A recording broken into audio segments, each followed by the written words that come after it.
Good morning again and welcome to the Friday edition of Top Story. And I think it's fair to say that one of our top stories in most recent history has been the mayoral race for the municipal election coming up October 22nd. It's crunch time now. Joining us live in our studios this morning, taking time out of a very, very busy schedule, our Mayor Christian Provenzano. Good of you to stop in. Appreciate that. I appreciate you having me here. Now, you did another debate. Most recently. There was another debate last night. There was another debate. One of the issues that I think I was interested in learning more about was the whole Steel Town Down comments. The documentary. Yes, the documentary that made you sort of not appear in a good light. Yeah, so you're asking my thoughts on that? Yes. Yeah, so obviously the documentary presented a very small part of my conversation with Miss Beck. And I want to be very clear. I have a very productive, positive, healthy working relationship with Miss Beck. And I think she would agree that kind of what you saw in the video isn't an accurate representation of that discussion. Miss Beck came to see me that day. She came to see me as a result of my speaking at the recovery luncheon and us having a discussion and her saying she wanted to kind of bring me up to speed on the work she was doing and the job that she had at that time. And we didn't meet with any cameras present. We met just her and I. After we met, they had asked to take some footage of us meeting. So that's the footage that everybody got to see. And then there was that one brief moment where the producer off camera had thrown a very recent stat at me. That no one deprived me of. And, I answer things pretty honestly. Mm-hmm. So, but I think there's a larger point here that I want to focus on. If you look back at that, and if you look back at my response at the time, intentionally did not focus on me or how I looked. Because it was more important in my mind for me to acknowledge as the mayor that we have significant challenges here and there are people that need our support. And I didn't want to diminish that and all by complaining about the documentary or by complaining about kind of how the documentary came to pass or how the documentary portrayed me. It was more important for me in my leadership role to recognize the people that are challenging and recognize the people that need our support. But we should be clear about this. I decided and agreed to do the interview in the documentary because I knew it was an issue. And one of the things that Desiree asked for my help with was raising the profile of the issue. So I decided that it was something that I should do because I wanted to make sure that people were aware of this and we marshaled the right resources for it. We need resources to deal with it. Those resources come from our provincial and federal partners. The municipality doesn't have the resources or the infrastructure to deal with something like an opioid crisis.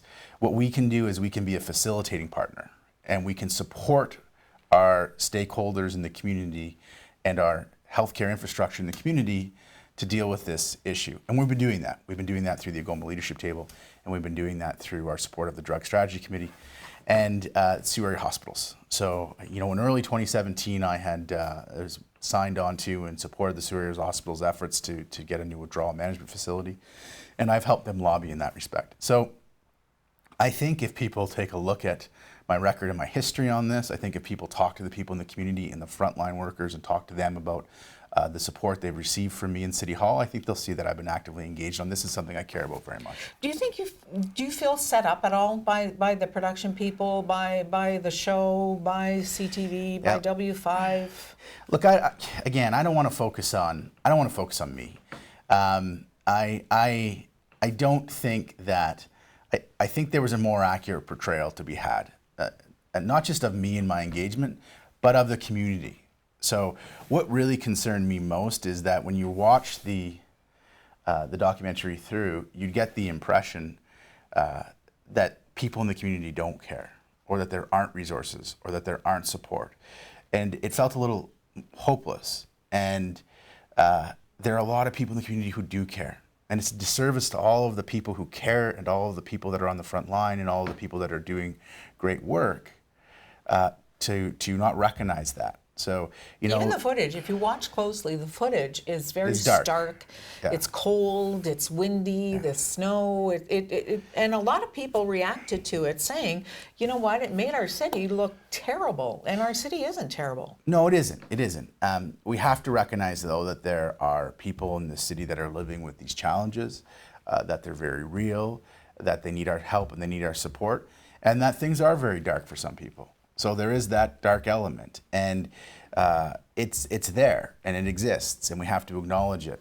So I don't want to diminish that. I want to acknowledge it, and I want those people to know that there are a tremendous number of people in their community at Sault area hospitals, at Algoma Public Health, at the Group Health Center, at all of our support agencies right across the community, like the John Howard Society, Ken Brown Recovery Home, A Woman in Crisis. Like, there are people across this community who go to work every day because they care and they're doing their best. And we need to make sure we support them and that they have the resources to do their jobs properly. And that's something that I can assist with. I can assist with lobbying, I can assist with bringing people together, and I can assist with acknowledging and recognizing the challenges that our community has. So that's part of my job. But you're quite right, there's a lot of positive and productive things happening, and there's an element of this community that's beautiful, right? We are at the same time are a very beautiful community, and we have to focus on that and celebrate that too. Yes, absolutely. You mentioned, the actual healthcare situation that you worked on specifically at the hospital with regards to the opioid crisis. You've done a lot of work in your 4 years with the healthcare system. Ron, the former CEO, he's moving on now, and I want to recognize him. I think he's done a very good job at the hospital. He worked with us on the PUC board, and him and I developed a very professional relationship. And he did seek my assistance a few times to lobby. One of the things he asked for my assistance for was to get the permission and funding to do angioplasty, PCI, in Sault Ste. Marie. That's huge. And I was critically involved in that, and I think Ron has recognized that I was really important to getting my political action and my lobbying was really important to getting PCI here. So now you can get angioplasty in Sault Ste. Marie, and I think that's something that we should be celebrating. We had applications in to get long-term care beds. Ron came to me and said, we really need these in the community. He made a presentation to council. I spoke to the people at the Finnish Rest Home. Paul Belair said, look, we could really use your help here. We really need these in the community. And I set about helping. And I was instrumental in making sure that we got approved for 84 additional beds. We still need more beds, but we'll have 84 now more than we did before. So it helps lighten the load a bit, but we're still going to have a significant wait list in that respect, so there's more work to do.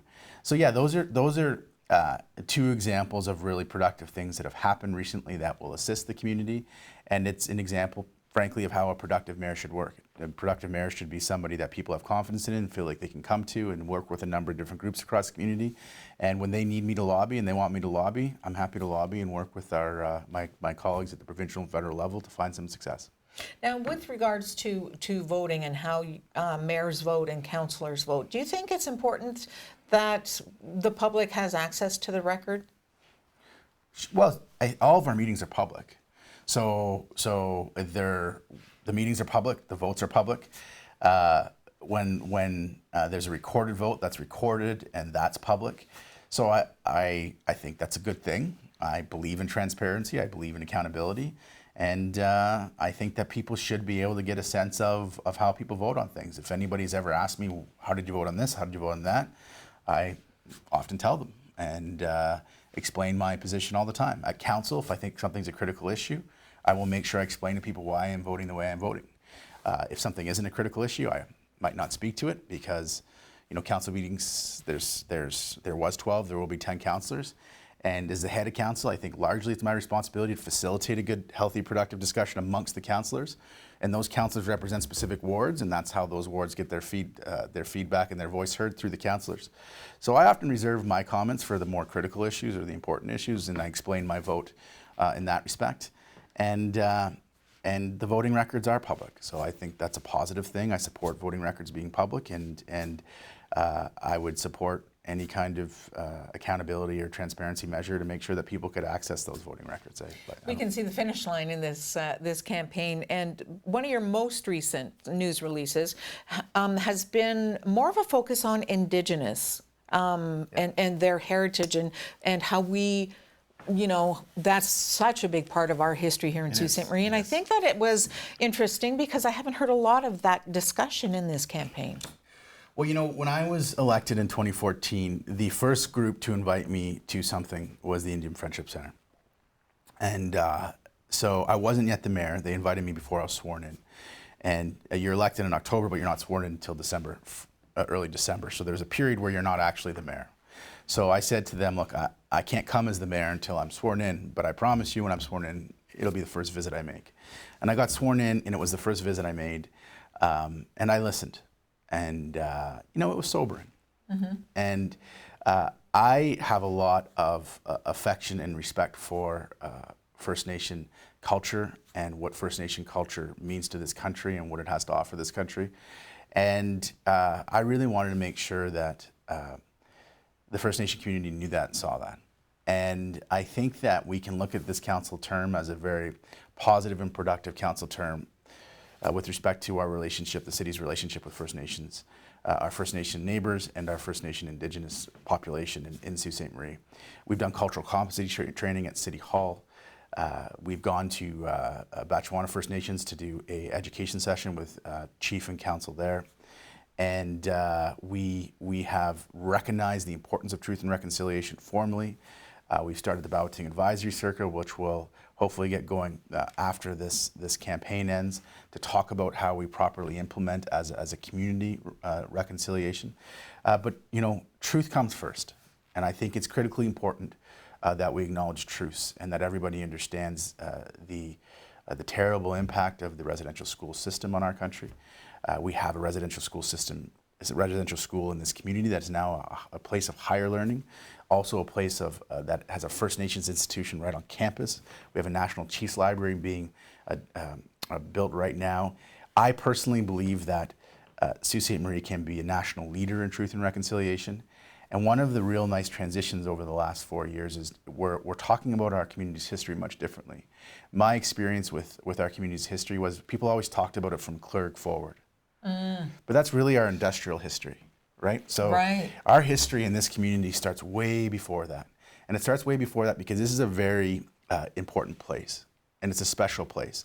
And the First Nations people knew that, and they can teach us about that. They knew it before we did. Thousands of years before we did. Yeah. And they've been coming here for a lot longer. And so we really need to work and walk in lockstep with them. I've got a great relationship with Chief Sayers. I've got a great relationship with Chief Surrett. I've got a tremendous relationship with the amazing folks at the Indian Friendship Center. And I really want to move forward with those groups and continue to build on those relationships and build for our community. We have a tremendous spirit here, and it ties back to that First Nations history. I personally like referring to Sault Ste. Marie when I speak at events. I always recognize that it's known historically as Balloting.